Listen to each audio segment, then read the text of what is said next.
तो स्वागत है व्यूअर्स, कैसे हैं आप सब लोग। आज की वीडियो सेकंड चैप्टर है एस्ट्रोलॉजी का। और मेरी वीडियोस आपको ज़रूर एक अच्छे से जल्दी से सिखाएंगी एस्ट्रोलॉजी। एंड ऐसा कोई टॉपिक, ऐसी कोई बात रह नहीं जाएगी कि आपने कोई मिस कर दिया हो कॉन्सेप्ट। तो ज़रूर मेरे चैनल को ज़रूर सब्सक्राइब कर दीजिए और फॉलो कीजिए, अपने दोस्तों को भी शेयर कीजिएगा इस वीडियो को एंड चैनल को। एंड मुझसे संपर्क करने के लिए आप नंबर डिस्क्रिप्शन बॉक्स में दिया गया है व्हाट्सएप का, आप संपर्क कर सकते हैं। कुंडली विश्लेषण करा सकते हैं या टैरो रीडिंग करा सकते हैं। कोई भी आपको डाउट है या कोई भी सिचुएशन के लिए रीडिंग लेनी है, समस्या है, आप मुझसे संपर्क करिए दोस्तों। तो आज की वीडियो खास होने वाली है। ये लेसन्स हैं कि ग्रहों की दृष्टियाँ कौन क्या क्या होती हैं और उनके लॉर्डशिप्स कौन हैं, उनके हर घर का मालिक कौन होता है, हर घर का जो लॉर्ड होता है, जो उनका ओनर होता है, जो जो हर राशि, जैसे कि फर्स्ट राशि नंबर वन, इनको ये देखिए दोस्तों, मंगल शुक्र बुध गुरु शनि चंद्र राहु और केतु, सूर्य यहाँ पे हैं। तो सूर्य का जो घर है, जो लॉर्डशिप है, वो 5 नंबर का साइन कहलाता है दोस्तों। राशि राशि हो तो 5 नंबर की वो सूर्य को बिलोंग करती है ओनरशिप, और लॉर्ड सूर्य होते हैं, सन होते हैं। उसी तरह मंगल के लिए 1 और 8, जो अगर आप देखेंगे यहाँ पर 1 और 8, ये दो मंगल के घर हुए। ये एक काल पुरुष की कुंडली है दोस्तों, एक जस्ट एग्जाम्पल के तौर से ली गई है। एक स्टैंडर्ड पिक्चर आपको बताती है कि कहाँ पर ग्रहों की एक इन्फ्लुएंस होती है। देखिए फॉर एग्जांपल 1 नंबर साइन है तो फिर यहाँ पर लॉर्डशिप होती है बेसिकली मंगल देव की, मार्स की। और शुक्र देव की ओनरशिप की बात करेंगे, लॉर्डशिप की, तो 2 यहाँ के ओनर और यहाँ के ओनर, इन दोनों घरों के खानों के लॉर्ड हो जाएंगे शुक्रदेव। उसी तरह यहाँ पे कोई भी नंबर हो सकता है depending upon your date of birth. आपके जन्म स्थान से निर्भर करता है, वक्त से निर्भर करता है, डेट से निर्भर करता है। तो यहाँ कोई भी नंबर हो सकता है। फॉर एग्जांपल 4 हो सकता है, तो 4 से शुरू होने वाली जो कुंडली होती है वो होती है, देखिए 4 यानी कि चंद्र। चंद्र कल कल मैंने आपको सिखाया था कि नंबर के हिसाब से आपको कैसे राशि का पता लगाना है दोस्तों। और पिछली वीडियो आप देख सकते हैं उसमें। अभी मैं आपको एक ज़रा सा ग्लिम्स दे देता हूँ। तो ये रहा 4 नंबर यानी कि कर्क राशि हो गई, कैंसर एसेंडेंट हो गया या कैंसर लगन हो गया दोस्तों। तो पिछली वीडियो ज़रूर देखिएगा, फॉलो कीजिएगा दोस्तों। तो अब देखते हैं कि शुक्र देव के बारे में हमने डिस्कस किया। 2 और 7 नंबर उनके घर हुए। बुध है मरकुरी के 3 और 6 खाने उनके उनके अंडर हैं। और गुरु जुपिटर के 9 और 12, ठीक है। फिर चंद्रदेव के 4 चौथा घर। राहु और केतु का कोई लॉर्डशिप नहीं होता दोस्तों, लेकिन इनकी दृष्टियां होती हैं। मंगल देव की 3 दृष्टियां होती हैं दोस्तों, जहां भी वो बैठे हैं। फॉर एग्जाम्पल अगर यहाँ पर मंगल देव हुए, अगर मंगल देव यहाँ है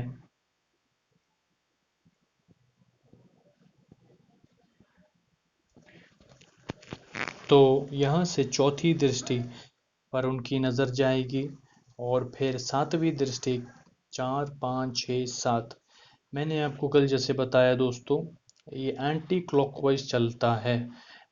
घड़ी आप देखेंगे तो ऐसे ऐसे चलती है,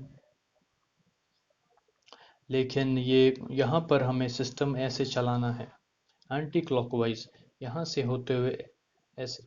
तो यहाँ से अगर आप काउंट करेंगे चौथा घर, तो 1 2 3 4, यहाँ पर मंगल देव की दृष्टि होगी।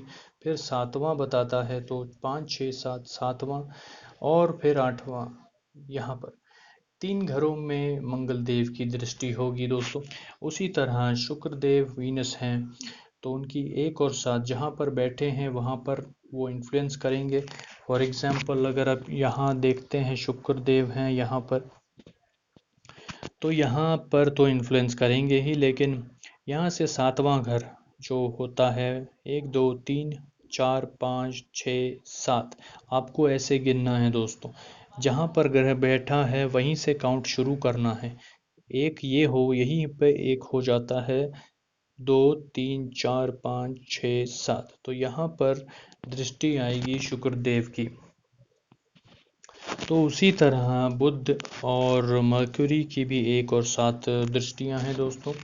कहीं भी हो सकते हैं बैठे आपकी कुंडली में, डिपेंडिंग ऑन द उस प्लानिटरी पोजीशन जो आपके टाइम, बर्थ टाइम की थी, उसके हिसाब से कहीं भी हो सकते हैं ग्रह।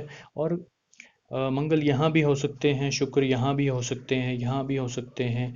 तो वही सेपरेट एक अलग आइडेंटिटी होती है कुंडली की। सबकी कुंडली एक जैसी नहीं होती दोस्तों। और ग्रह कोई भी खराब नहीं होते दोस्तों, सभी अच्छे ग्रह होते हैं। लेकिन जो खानों में बैठते हैं, जो घरों में बैठते हैं, मतलब वो घर ठीक होता है या नहीं उनके लिए, वो उस पर निर्भर होता है। उनके जो फल देने की क्षमता है, अच्छे फल या बुरे फल। तो जैसे देखिए अभी गुरु, जुपिटर की भी दृष्टियां हैं, 5 7 9 जहाँ भी बैठेंगे। फॉर एग्जाम्पल अगर गुरु यहाँ बैठते हैं, तो यहाँ से 5वीं दृष्टि, 7वीं दृष्टि और 9वीं दृष्टि पे उनकी नज़र जाएगी। 1 2 3 4 5, तो यहाँ से 5वीं दृष्टि यहाँ पर गुरु की दृष्टि जाएगी।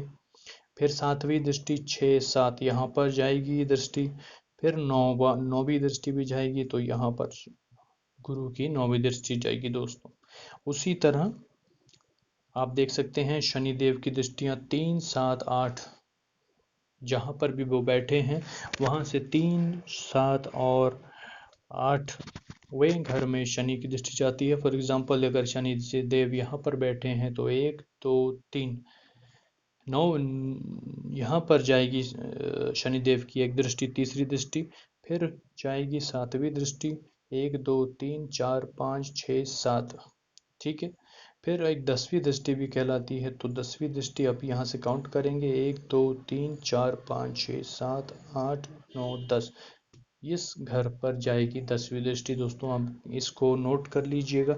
अब मैं आपको बताता हूँ कि हाउस का हर हाउस क्या बतलाते हैं, हर हाउस के पीछे क्या है सिस्टम, हर एक हाउस का क्या रहस्य है, हर एक हाउस का क्या सिग्निफिकेंस है दोस्तों, क्या महत्व है, क्या इम्पोर्टेंस है। तो पहले घर जो बतलाता है दोस्तों, वो आपका आपका जो आपकी बॉडी है उसको बतलाता है, आपका शरीर जो है उसको बतलाता है। और दूसरा घर जो होता है, ये आपकी वाणी का घर होता है। और ये आपके कुटुंब का घर होता है, फैमिली का घर होता है। और आपके खाने पीने का घर होता है, खान पान का घर होता है। और इंपोर्ट एक्सपोर्ट का घर होता है। और सिंगिंग भी यही घर से देखते हैं, क्योंकि ये स्पीच का घर है, वाणी का घर है। तो और आपकी जो बैंक बैलेंस होता है, सेविंग्स होती है, बजट जितना करते हैं पैसों की, वो आपका दूसरे घर से देखते हैं दोस्तों, ये धन भाव कहलाता है। अब देखते हैं ये तीसरा घर क्या कहलाता है। तीसरा घर होता है दोस्तों पराक्रम का। आप नोट कर सकते हैं कहीं बुक पेंसिल लेके। तो देखिए दोस्तों, तीसरा घर होता है आपके पराक्रम का, आपके शॉर्ट डिस्टेंस ट्रैवल का, आपके छोटे भाई बहनों का। और जो भी आप पराक्रम करते हैं, एफर्ट्स डालते हैं, मेहनत करते हैं, मार्केटिंग देखा जाता है, यहाँ से सेल्स देखा जाता है। और आपके अंदर कितनी काम करने की क्षमता है, आपके डिज़ायर्स कितने हैं। आपकी जो भी डिज़ायर्स बनते हैं दोस्तों, वो यहीं से बनते हैं।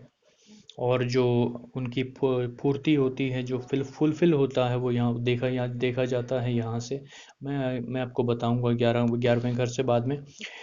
तो चौथे घर से आपका घर देखा जाता है दोस्तों। घर, गाड़ी, मकान और प्रॉपर्टी, आपका सुख, आपकी आपकी माँ, ये आपके चौथे घर से देखा जाता है। पांचवें घर से देखा जाता है आपके बच्चे, आपके आपके जो बच्चे होंगे, उनके बारे में यहाँ से विचार किया जाता है दोस्तों। आपकी एजुकेशन, आपकी बुद्धि, इंटेलिजेंस और क्रिएटिविटी, और जिनको भी एक्टिंग में इंटरेस्ट है वो पांचवें घर से देखते हैं। स्पोर्ट्स में इंटरेस्ट है, पांचवें घर से देखते हैं।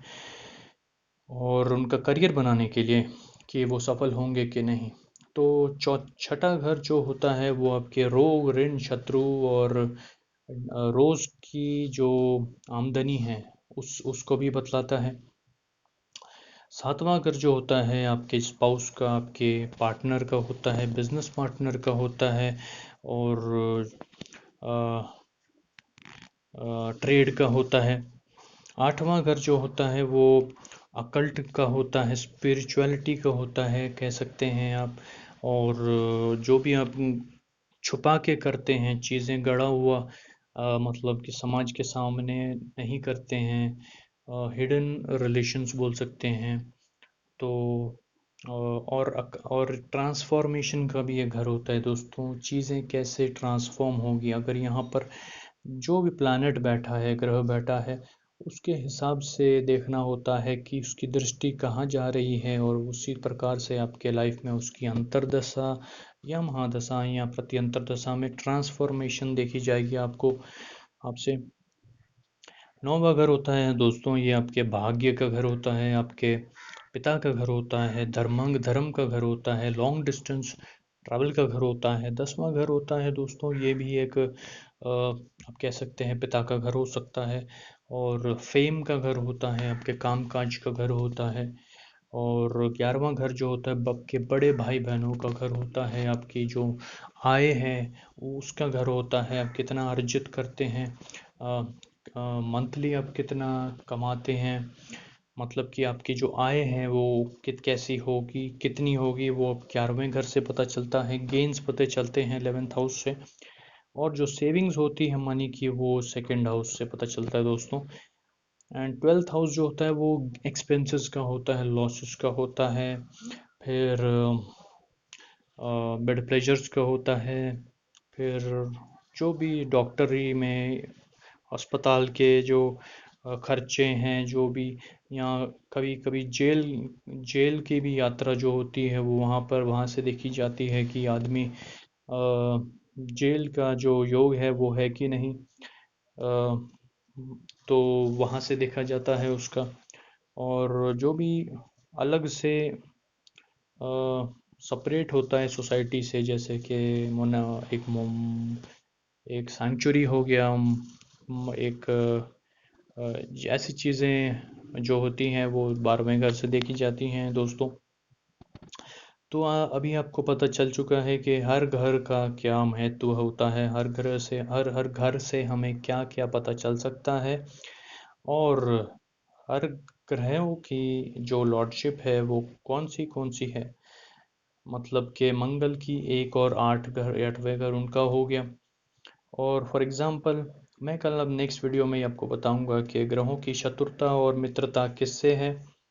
एंड आपको इससे एक काम करता हूँ, मैं अभी बता देता हूँ दोस्तों आपको। मंगल ग्रह जो होते हैं, मंगल ग्रह और चंद्र ग्रह, सूर्य और गुरु, ये सारे एक कैटेगरी में, मतलब कि एक ग्रुप में आते हैं दोस्तों। ये सब मित्र होते हैं आपस में। और बाकी के सारे ग्रह उनका सेपरेट ग्रुप होता है। दो ग्रुप होते हैं दोस्तों। ये जो है बहुत ही पॉजिटिव ग्रह होते हैं कहलाते हैं, लेकिन क्रूर भी होते हैं थोड़े बहुत।